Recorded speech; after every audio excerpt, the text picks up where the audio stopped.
جی بھائی آجا محمد معاذ جلدی سے پڑھو. عبد الرحمن حذیفہ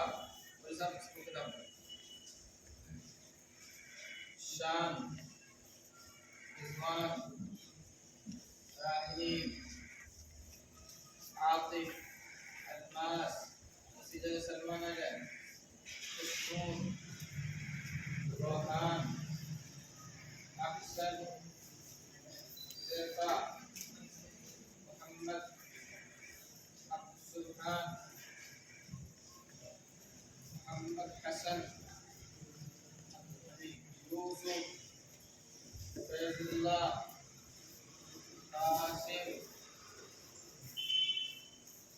عاقب. اپنی کتاب لے لے کے یہیں گئی اپنی جگہ پر ہو جاؤ کیسے ہو جاؤ اپنی جگہ پر ہو جاؤ اپنی جگہ کی ملی ہوئی جگہ ہو جاؤ یہاں پر ہو جاؤ ایسے ایسے لے کر جی ادھر ہو جاؤ کہاں تک ہو گئے جی عاقب کے بعد علی الرحمن عثمان انس ثاقب ریحان حیان محمد عبداللہ میمون فؤاد حسنین منازل.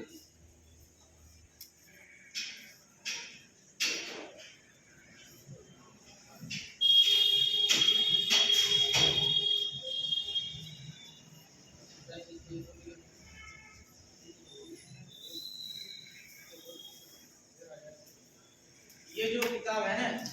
جو آپ قرأت کو دی گئی ہے رہنمائی حفاظ، اس میں خاص طور سے یہ چیز نوٹ کرنے کی ہے کہ یہ کوئی ایسا کوئی تحفہ نہیں ہے جو آپ کو کسی انعام میں دیا جا رہا ہو، بلکہ اس کا مقصد یہ ہے کہ جو آپ قرآن پاک یوز کر رہے ہو اس کے بارے میں ضروری معلومات تجربہ کی چیز آپ کو معلوم ہو جائے.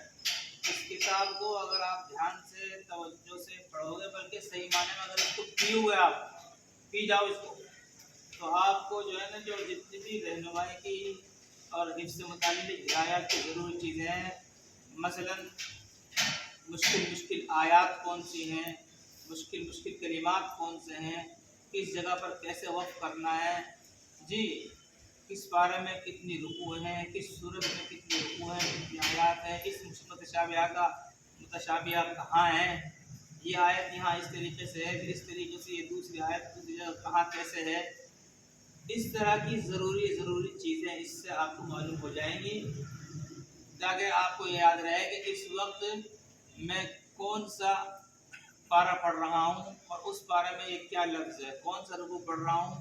اس میں یہ کون سے لفظ ہے. جس سے میں نے آپ کو کل بتایا تھا نا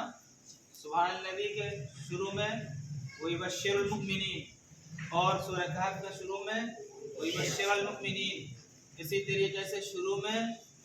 وَمَا كَانَ عَطَاءُ رَبِّكَ مَحْظُورًا سے اور إِنَّ عَذَابَ رَبِّكَ كَانَ مَحْذُورًا سے. یہ سب ضروری چیزیں ہیں جو حافظوں کو معلوم ہونے چاہیے. سمجھ گئے نا؟